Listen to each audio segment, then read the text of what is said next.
बिस्मिल्लाहिर्रहमानिर्रहीम। अस्सलाम वालेकुम दोस्तों, उम्मीद है आप सब खैरियत से होंगे। एक नौजवान लड़की एक कपड़े की दुकान के सामने आकर बैठ गई। वो काफ़ी थकी हुई और अफसुर्दा मालूम होती थी। दुकानदार जब शाम के वक्त अपनी दुकान बंद करके घर जाने लगा तो इसकी नज़र लड़की पर पड़ी। दुकानदार ने लड़की से कहा, शाम के वक्त इधर क्या कर रही हो, अपने घर चली जाओ। इस शहर के हालात ठीक नहीं हैं, यहाँ तुम्हारी इज़्ज़त को ख़तरा है। लड़की ने कहा, अगर मेरा कोई घर होता तो ज़रूर चली जाती, मगर मेरा कोई घर नहीं है और मैं बेसहारा हूँ। आदमी कुछ देर खामोश रहा और फिर बोला कि क्या तुम मेरे साथ मेरे घर में चलोगी? लड़की ने कहा, आप शक्ल से शरीफ इंसान मालूम होते हैं, मैं तुम्हारे साथ जाने के लिए तैयार हूँ। जब लड़की दुकानदार के घर में दाखिल हुई तो घर में कोई भी मौजूद नहीं था। दुकानदार लड़की से काफ़ी देर तक बातें करता रहा, यहाँ तक कि आधी रात हो गई। बातों बातों में लड़की ने अपने सर को दबाना शुरू किया तो आदमी ने कहा, मैं तुम्हारे लिए चाय बनाकर लाता हूँ। वो किचन में चाय बनाने के लिए गया। लड़की इस किचन की खिड़की से देख रही थी, मगर दुकानदार को इस बात का पता नहीं था। इसने चाय के प्याले में बेहोशी की दवाई डाल दी और जल्दी से लड़की की तरफ आया। लड़की ने अपनी कमीज़ की अंदरूनी जेब से एक खंजर निकाला और आदमी से कहा कि सच सच बताओ, तुम्हारा क्या इरादा है? आदमी बहुत शर्मिंदा हुआ और लड़की से कहा कि जब मैंने तुझे दुकानदार पर देखा था तो मुझे तुम पर बहुत तरस आ गया था। मेरी नीयत में कोई फतूर नहीं था, मगर अब इस तन्हाई में ना चाहते हुए भी मेरी नीयत बदल गई। इसने लड़की से माफ़ी मांगी और कहा, मैं तुझसे निकाह करना चाहता हूँ। लड़की ने रज़ामंदी ज़ाहिर कर दी।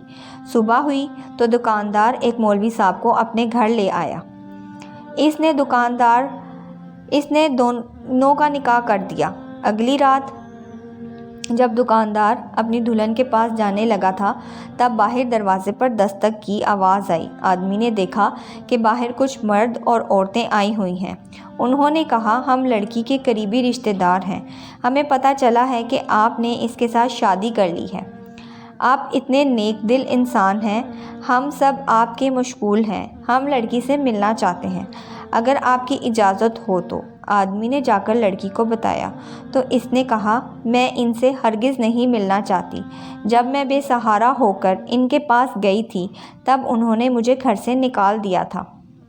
अब ये दोबारा मेरे पास आए हैं, मुझे इन पर कोई भरोसा नहीं। हो सकता है ये मुझे अपने घर बुलाकर किसी शख्स के हाथों बेच दें। अब इनके सामने ये ड्रामा करें कि मैंने कसम खाई हुई है 1 महीने तक अपनी बीवी को किसी से नहीं मिलने दूंगा। आदमी ने बाहर जाकर इनको अपनी कसम के बारे में बता दिया और वो वापस चले गए। बाद में दोबारा दुल्हन के कमरे में गया और अपनी बीवी के पास जाने लगा तो इसने कहा, मेरी तबीयत कुछ ठीक नहीं। आदमी खामोश होकर साथ सो गया। अगली सुबह आदमी अपनी दुकान पर चला गया और शाम से पहले ही घर वापस लौट आया, मगर ये देखकर इसके पैरों तले से ज़मीन निकल गई थी। घर पर बीवी मौजूद नहीं थी। इसने बीवी की तलाश में इधर उधर भागना शुरू किया और पूरे मोहल्ले में इसे तलाश किया, मगर वो ना मिली। फिर एक बुढ़िया ने इसे बताया कि तुम्हारे जाने के कुछ देर बाद ही वो घर से जा रही थी। लड़की ने घर से एक चीज़ भी नहीं उठाई और खाली हाथ चली गई, लेकिन एक ख़त अलमारी में पड़ा था।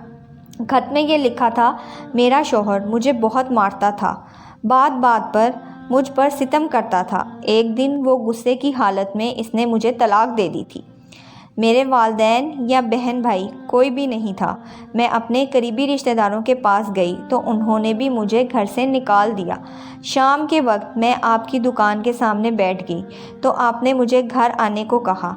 मैं जब आपके साथ आ रही थी तो रास्ते में मुझे 3 आवारा नौजवानों ने छेड़ा और तंग किया। आपने शायद देखा नहीं या देखकर चुप रहे, तो फिर घर में भी मेरे साथ ज़्यादती करने की कोशिश की और फिर माफ़ी मांग ली।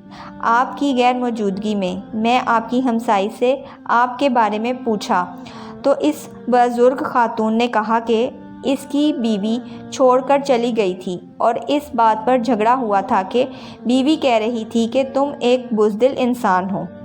جو اپنی بیوی کی حفاظت نہیں کر سکتے، اس لیے میں تم کو چھوڑ کر اپنے پہلے شوہر کی طرف جا رہی ہوں۔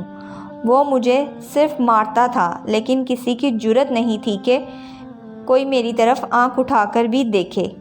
کل قاضی کی عدالت میں آ جانا اور مجھے طلاق دے دینا۔